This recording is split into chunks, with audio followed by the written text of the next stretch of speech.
Imagine encontrar uma barraca rasgada de dentro para fora no meio de um deserto de gelo, com todos os pertences intocados, mas os donos desaparecidos. Em 1959, 9 montanhistas experientes fugiram para a morte no passo de Dyatlov, sob temperaturas abaixo de zero, alguns sem sapatos e outros apenas de cueca.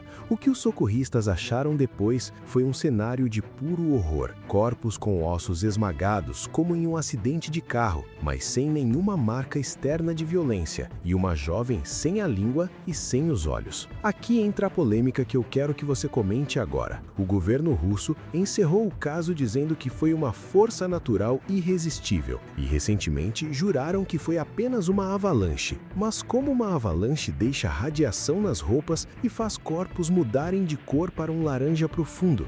Muitos acreditam que isso é um encobrimento para testes militares secretos ou algo ainda mais sinistro que o governo não quer que você saiba. Prepare-se, porque hoje vamos analisar os arquivos que ficaram escondidos por décadas. Você vai descobrir que a solução encontrada recentemente pela tecnologia e pela ciência é, na verdade, muito mais perturbadora do que qualquer teoria de conspiração. E você, acha que foi a natureza ou o exército soviético está mentindo até hoje? Deixe sua opinião nos comentários e assista até o final para entender a explicação definitiva. A expedição. Em janeiro de 1959, um grupo de estudantes e recém-formados do Instituto Politécnico dos Urais partiu em uma jornada que deveria lhes render a mais alta certificação em montanhismo soviético.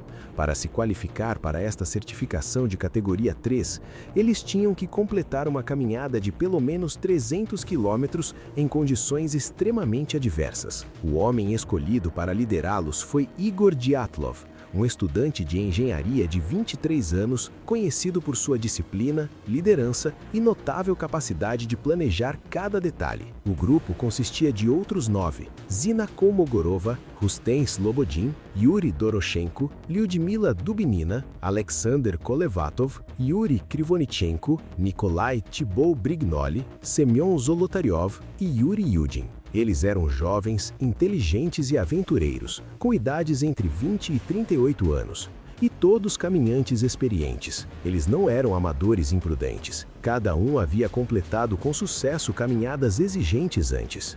Seus amigos e familiares mais tarde os descreveram como pessoas que prosperavam na natureza selvagem, que realmente acolhiam o frio intenso do inverno russo como parte do desafio.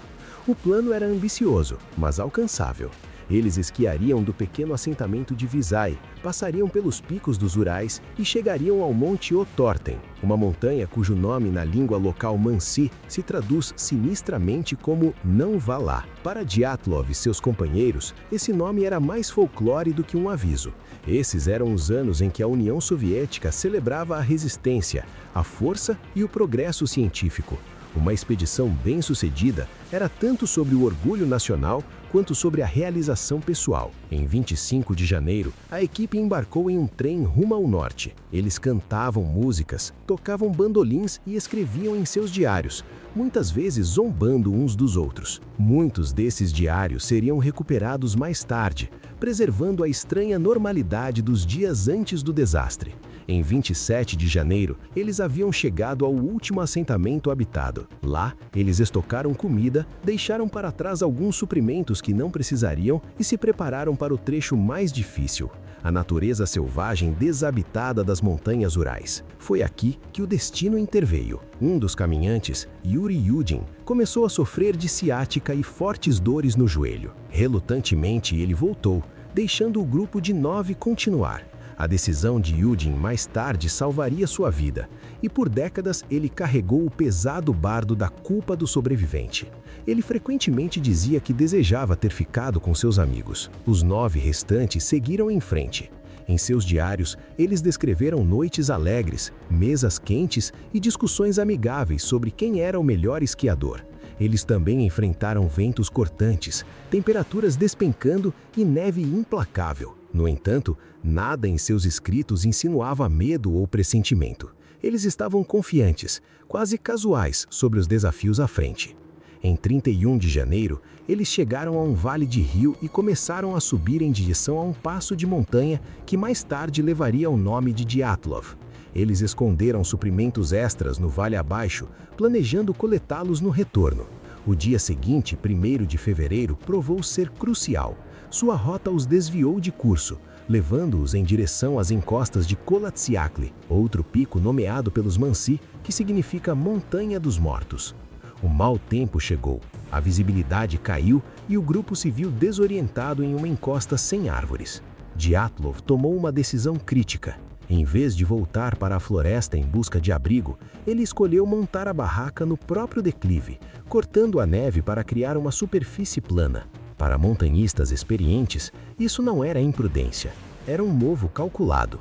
Acampar na encosta exposta significava que eles não perderiam progresso, e a liderança de Dyatlov raramente era questionada. Seus companheiros confiavam nele. Eles passaram a noite fazendo uma última refeição quente, fazendo anotações leves em seus diários e tirando fotos uns dos outros agasalhados contra a tempestade. Naquela noite, os 9 caminhantes deitaram-se dentro de sua barraca de lona, sem saber que nunca veriam o nascer do sol. Em poucas horas, algo os levou a rasgar a saída para o frio uivante, abandonando botas, casacos e até equipamentos essenciais. O que quer que tenha acontecido naquela montanha permaneceria oculto por semanas até que os socorristas tropeçassem na cena. Quando o grupo Dyatlov não enviou notícias de sua jornada até 12 de fevereiro, ninguém entrou em pânico a princípio. Atrasos eram comuns em expedições soviéticas, mas com o passar dos dias, as famílias dos caminhantes ficaram inquietas. Seus pais pressionaram por respostas, e logo o Instituto Politécnico dos Urais organizou uma equipe de busca. A princípio, colegas estudantes e professores se voluntariaram. Quando nada foi encontrado, a busca aumentou, envolvendo soldados, helicópteros e caçadores Mansi locais familiarizados com a paisagem implacável. Em 26 de fevereiro, os socorristas tropeçaram em algo estranho no alto das encostas de Kolatsiakli. À primeira vista, a barraca parecia comum, meio enterrada na neve, inclinada em um ângulo estranho. Mas ao removerem a neve, perceberam que ela não havia desabado naturalmente. A lona havia sido rasgada por dentro. A neve escorria por rasgos enormes, cobrindo cobertores, botas e roupas. Os equipamentos dos caminhantes ainda estavam arrumados, como se tivessem fugido de repente e nunca mais voltaram. Para socorristas experientes, era desconcertante. Por que 9 caminhantes experientes, em temperaturas abaixo de zero, cortariam a saída de uma barraca em vez de abrir o zíper da entrada? E por que abandonariam casacos, botas de feltro e suprimentos de comida que estavam ali ao alcance? Os investigadores seguiram pegadas que se afastavam do acampamento. Pelo menos 8 ou 9 trilhas distintas eram visíveis, preservadas na neve, mas estas não eram as pegadas de montanhistas totalmente vestidos e preparados. Elas mostravam pés descalços, meias e até um único sapato. A trilha descia em direção a uma floresta, a cerca de 1,5 km morro abaixo. Depois, desaparecia em montes de neve. Os 2 primeiros corpos foram encontrados na orla da floresta, debaixo de um grande cedro. Eles foram identificados como Yuri Doroshenko e Yuri Krivonichenko, ambos vestidos apenas com suas roupas íntimas. Suas mãos estavam em carne viva e ensanguentadas, como se tivessem rasgado a casca da árvore em desespero. Perto dali, os restos de uma pequena fogueira fumejavam na neve, uma tentativa de sobrevivência que não durou muito. Entre o cedro e a barraca, mais 3 corpos foram encontrados: o próprio Dyatlov,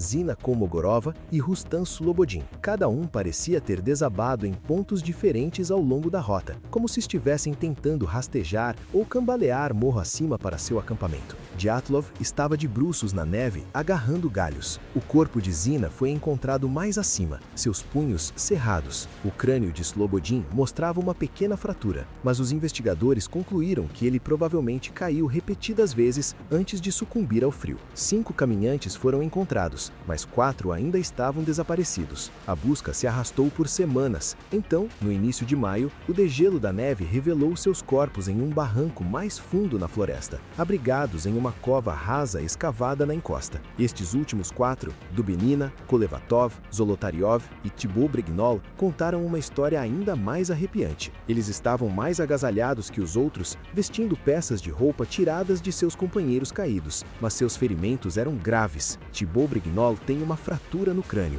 O peito de Zolotaryov foi esmagado com tanta força que os investigadores compararam a um choque de carro. As costelas de Dubinina estavam quebradas e, perturbadoramente, sua língua e partes do seu rosto estavam faltando. Kolevatov mostrou menos ferimentos, mas não tinha chance de sobrevivência nas condições de congelamento. Talvez o mais perturbador fosse a natureza dos ferimentos. Apesar de lesões internas catastróficas, havia poucas marcas externas, sem cortes ou hemácias consistentes com um ataque ou uma queda. O médico legista admitiu que não conseguia explicar como tal dano era possível. Somando ao mistério, algumas de suas roupas mostravam vestígios de radiação, ao bem que relatórios posteriores sugerissem que isso poderia ter vindo de materiais aos quais eles foram expostos em seus estudos ou locais de trabalho. Na primavera, todos os 9 corpos haviam sido recuperados, mas as perguntas só se multiplicaram. Por que montanhistas treinados abandonaram o abrigo sem roupas adequadas? Por que alguns morreram de hipotermia, enquanto outros sofreram trauma interno massivo? E o que poderia explicar a língua e os olhos desaparecidos? A descoberta chocou o público soviético. Famílias queriam respostas, mas as declarações oficiais eram breves e insatisfatórias. Em maio de 1959, o caso foi discretamente encerrado com uma explicação vaga. Os caminhantes morreram devido a uma força natural irresistível. Os arquivos foram arquivados, restritos à vista do público, e sussurros começaram de que o governo estava escondendo algo. A investigação oficial apenas aprofundou a intriga. A questão agora reside em: quais foram as descobertas da investigação? Que anomalia foi encontrada?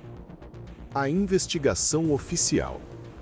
A investigação oficial começou assim que os primeiros corpos foram recuperados. Os socorristas já haviam ficado inquietos com as estranhezas do acampamento. A barraca aberta por dentro, calçados e casacos abandonados e itens pessoais dispostos como se o grupo tivesse saído às pressas. Para os investigadores soviéticos, esses não eram apenas detalhes estranhos, eram pistas que desafiavam o bom senso. As autópsias revelaram que 5 caminhantes sucumbiram à hipotermia, mas 4 apresentavam traumas massivos. Zolotaryov e Dubinina tinham múltiplas fraturas nas costelas, enquanto o crânio de Tibobrignol foi esmagado com tanta força que os médicos compararam ao impacto de um carro em alta velocidade. Os ferimentos de Koletov foram menos catastróficos, mas ele ainda tinha uma fratura no crânio e danos nos tecidos moles. No entanto, não havia feridas externas que deveriam ter acompanhado tal dano, sem hematomas, sem cortes,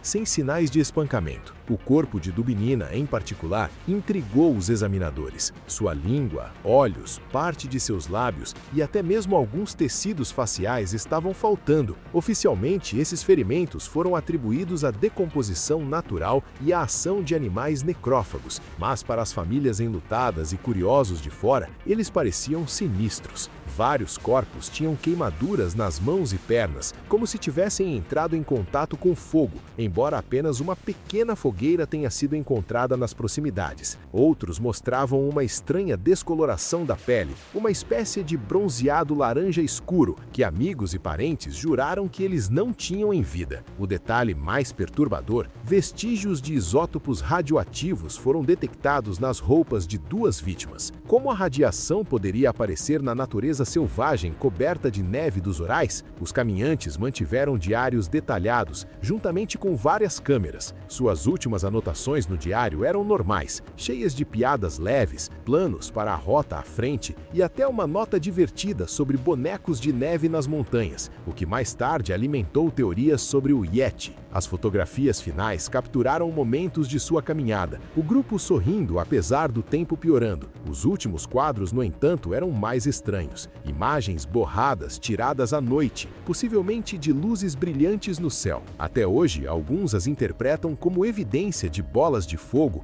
ou testes de armas secretas, embora outros argumentem que eram simplesmente fotos superexpostas em condições difíceis. O grupo de busca notou que as pegadas que saíam da barraca eram claramente visíveis, preservadas na neve. Elas foram deixadas por pessoas caminhando calmamente, não correndo. Algumas pegadas eram de pés descalços, outras de meias ou de um único sapato. Esse êxodo calmo intrigou a todos. Por que 9 caminhantes experientes abandonariam seu único abrigo em temperaturas abaixo de zero, sem roupas adequadas ou um sinal de pânico? Isso sugeria que eles foram compelidos a deixar a barraca rapidamente, mas não caoticamente, como se algo ou alguém os tivesse forçado a sair. Caçadores Mansi locais foram entrevistados. Eles negaram ter ferido os caminhantes e insistiram que as montanhas eram perigosas, mas não assombradas. Alguns aldeões relataram ter visto orbes brilhantes no céu, na época da tragédia, alimentando a teoria de testes militares secretos. As famílias dos mortos pressionaram os investigadores com perguntas sobre os ferimentos incomuns e a estranha tonalidade laranja da pele. Eles foram recebidos com silêncio ou vagas garantias. Em maio de 1959, após semanas de evidências confusas e crescente interesse público, o caso foi abruptamente encerrado. A conclusão oficial: os caminhantes morreram devido a uma força natural irresistível desconhecida. A frase era deliberadamente ambígua, uma maneira burocrática de admitir ignorância sem provocar problemas políticos. Com isso, os arquivos foram carimbados e trancados. Para as famílias, essa explicação não era explicação alguma. Para o público em geral, era combustível para rumores. Por que os arquivos foram classificados? Por que a radiação foi mencionada, mas nunca explicada? Por que 9 jovens morreram em circunstâncias que pareciam um enredo de uma história de terror? A investigação pode ter terminado, mas o mistério do Passo Dyatlov tinha apenas começado.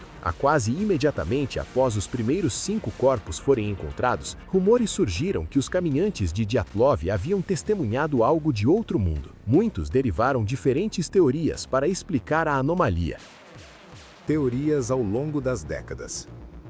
O incidente do Passo Dyatlov se tornou menos um mistério e mais um espelho, refletindo os medos, obsessões e perguntas não respondidas de cada geração que tentou resolvê-lo. Desde 1959, inúmeras teorias foram apresentadas, cada uma prometendo dar sentido aos detalhes misteriosos: a barraca rasgada, as pegadas descalças, as costelas esmagadas. Uma das primeiras teorias a se espalhar foi a de que os caminhantes haviam encontrado algo não deste mundo. Vários aldeões de assentamentos perto das montanhas Urais mais tarde testemunharam que viram estranhas esferas brilhantes se movendo lentamente pelo céu noturno durante a mesma semana em que o grupo Dyatlov desapareceu. Essas luzes foram descritas como laranja ou avermelhadas, grandes demais para serem sinalizadores, lentas demais para serem meteoros e durando muito mais do que um farol de aeronave. Quando os socorristas revelaram o filme de uma das câmeras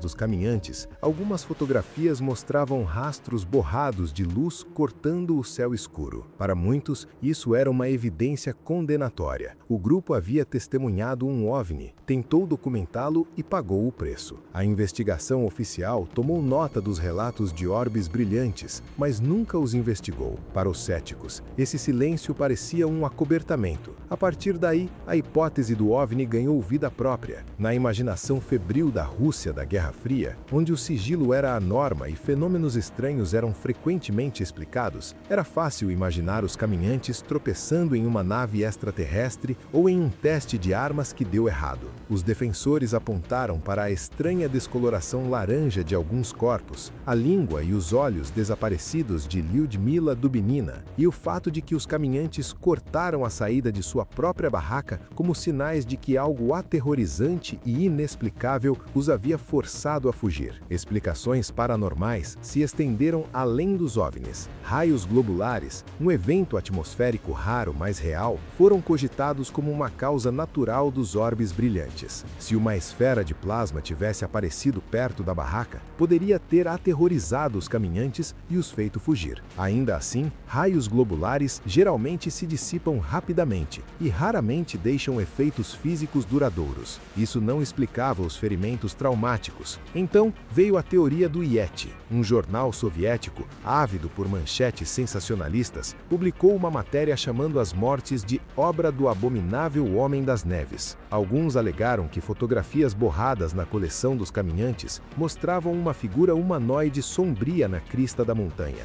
Uma criatura gigante os estava perseguindo? A ideia cativou a imaginação, mas os investigadores não encontraram marcas de garras, nem pegadas, nem sinais de luta. A teoria do Yeti permaneceu uma invenção de tabloide, em vez de uma explicação credível. Mesmo assim, as teorias paranormais se recusaram a morrer. Elas forneciam uma narrativa fácil: luzes misteriosas, ferimentos estranhos, sigilo soviético. Em uma era em que a confiança nos relatos oficiais era baixa, o sobrenatural parecia quase mais crível do que o mundano. Se não eram alienígenas, então talvez os culpados fossem humanos. Outra escola de pensamento sugeriu que os caminhantes de Dyatlov se tornaram vítimas inovoluntárias de testes militares soviéticos. As montanhas Urais, remotas e pouco povoadas, eram frequentemente usadas para experimentos secretos. Uma teoria envolve minas de paraquedas, explosivos lançados de aviões que detonam logo acima do solo. Tais explosões podem causar trauma interno maciço, sem deixar feridas externas óbvias. Isso corresponde estranhamente aos resultados de autópsia de caminhantes como Zolotaryov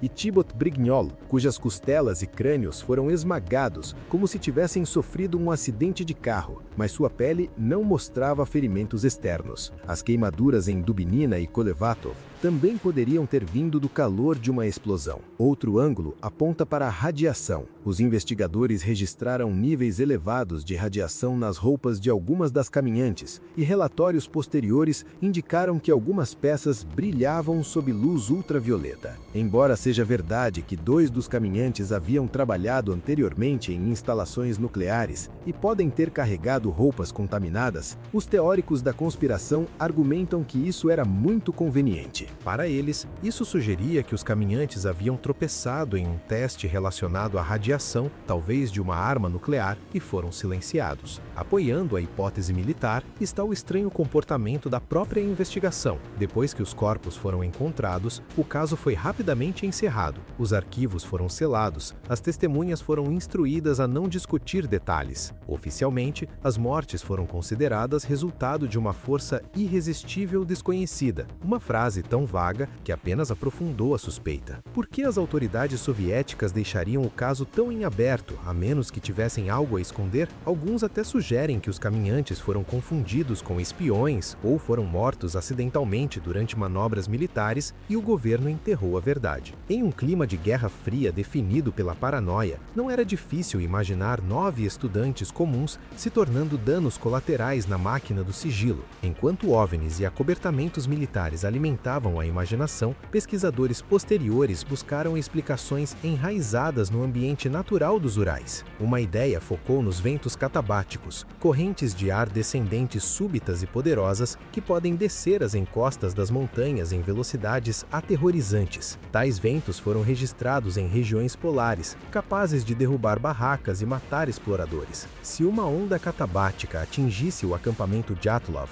eles poderiam ter tido apenas segundos para reagir, cortando a saída da barraca para escapar da sufocação ou do colapso. Uma teoria relacionada envolve o infrassom, vibrações de baixa frequência produzidas quando o vento passa sobre uma montanha. Embora inaudível, o infrassom demonstrou causar tontura, náuseas e sentimentos avassaladores de pavor. Um estudo sugeriu que os caminhantes bombardeados com infrassom gerado pelo pico em forma de cúpula de Kholat-Syakhl poderiam ter sido dominados por pânico, fugindo para a noite sem suas botas ou casacos. Essas teorias ambientais têm a vantagem de explicar o comportamento aparentemente irracional. Por que montanhistas experientes abandonariam seu abrigo em condições letais? Elas também se alinham com fenômenos meteorológicos conhecidos, mas lutam para explicar os ferimentos devastadores encontrados em alguns dos caminhantes. Um vento forte pode causar desorientação, mas não esmaga caixas torácicas ou fratura crânios. Nos primeiros dias da investigação,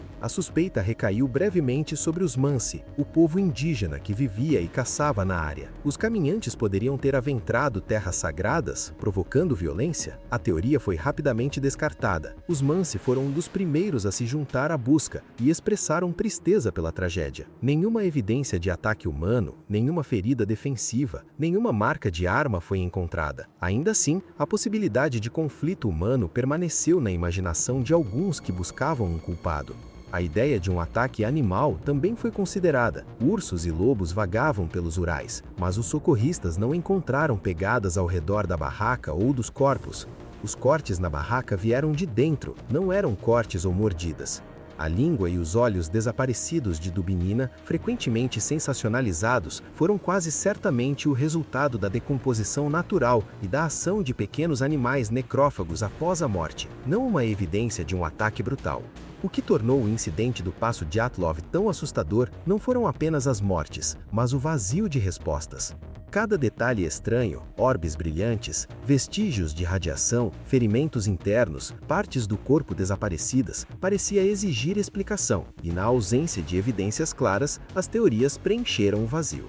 Por décadas, pesquisadores, jornalistas e detetives de poltrona propuseram um cenário após o outro, nenhum totalmente satisfatório, cada um deixando lacunas que outra teoria tentaria preencher. Se essas teorias não conseguiam explicar, qual seria então a explicação perfeita para este incidente? O mistério que intrigou gerações parece ter encontrado sua lógica na física e na mecânica da neve. O que restou foi a história de 9 jovens experientes que, em uma tentativa desesperada de salvar uns aos outros após o colapso de sua tenda, enfrentaram o frio mortal dos Urais sem roupas ou equipamentos, lutando até o último suspiro. Embora o governo tenha carimbado os arquivos como resolvido, o Passo Dyatlov continua sendo um lembrete sombrio de como a natureza pode ser indiferente e brutal. O caso pode ter sido encerrado oficialmente, mas para muitos, as luzes no céu e os segredos da era soviética ainda ecoam entre as montanhas russas. E agora que você conhece a explicação científica, você acredita que um bloco de neve seria capaz de causar tanto destrago e pânico? Ou os detalhes, como a radiação e os órgãos faltando, ainda sugerem que algo muito mais sinistro aconteceu naquela noite? Se você gostou dessa investigação, não esqueça de se inscrever no canal e ativar o sininho para mais mistérios sem solução. Até a próxima!